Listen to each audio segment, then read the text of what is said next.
there!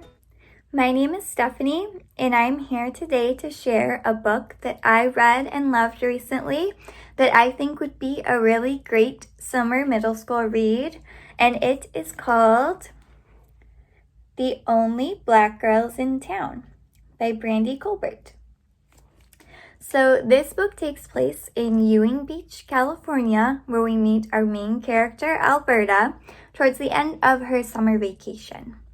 Alberta loves to surf, and she's just finishing up a surf camp that she does every year.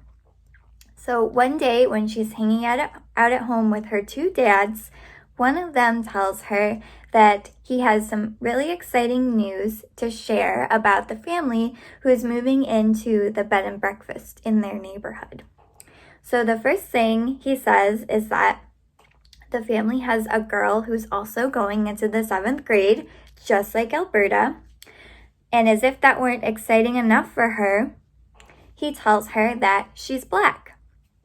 You see, Alberta has been the only black girl in town and at school since she can remember.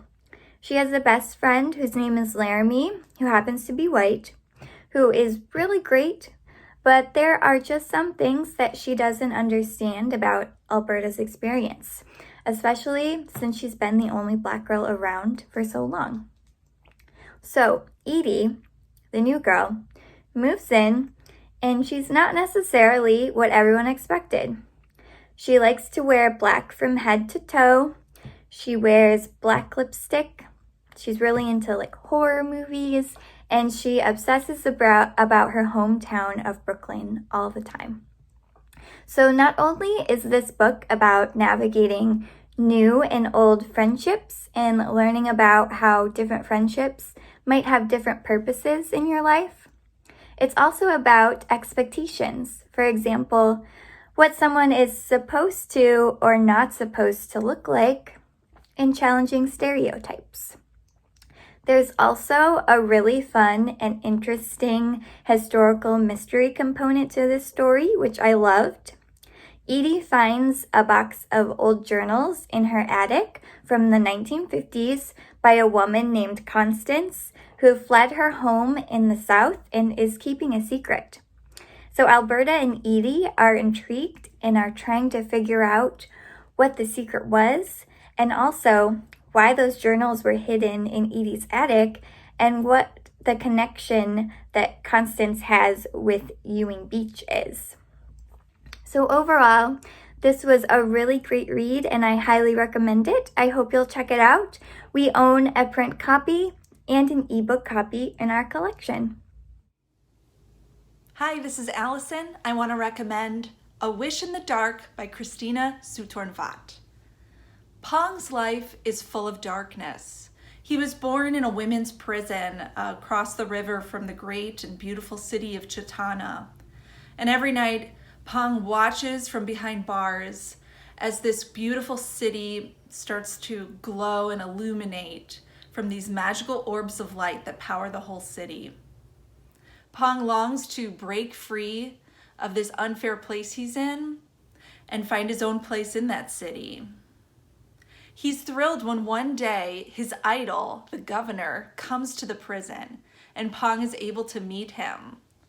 The governor is the founder of the town, and he is the creator of these magical orbs of light. But Pong is crushed when the governor sees Pong as just another criminal. The light shines on the worthy, the governor says. All others fall into darkness. Desperate to find his own way, Pong is able to break out of prison and try to make his own life, but all the while he's being hunted by the prison warden and his daughter, Knock, who's a young warrior in training and believes with all her heart that the world is just and that wrongdoers should be punished. But she's failing to see how systems of oppression in their world are keeping some people down and raising other people like her up. Until the day she meets Pong, and both of their worlds are bound to change. This book absolutely glows with a wonderful magical setting and with really powerful ideas. I hope you like A Wish in the Dark. Hi everyone, I'm MaryJo, and I am here to recommend a great book for middle schoolers, Clean Getaway by Nick Stone.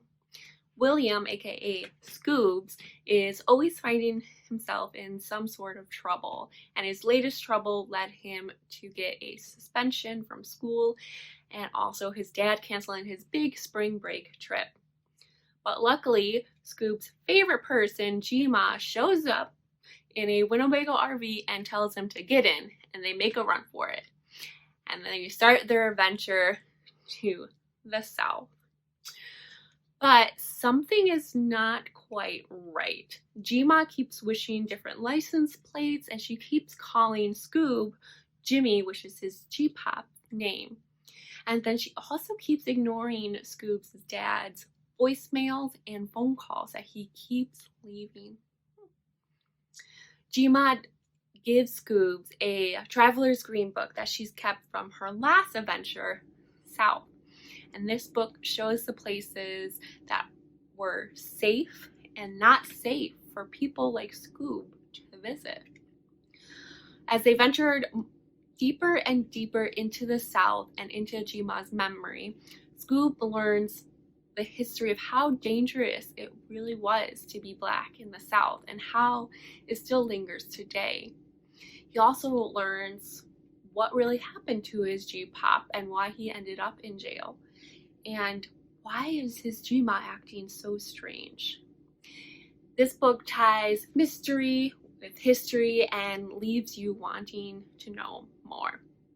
It is perfect for those who love realistic fiction and also love history sprinkled around and a bit of intrigue.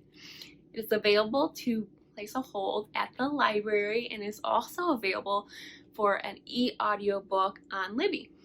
Thanks for watching. Bye!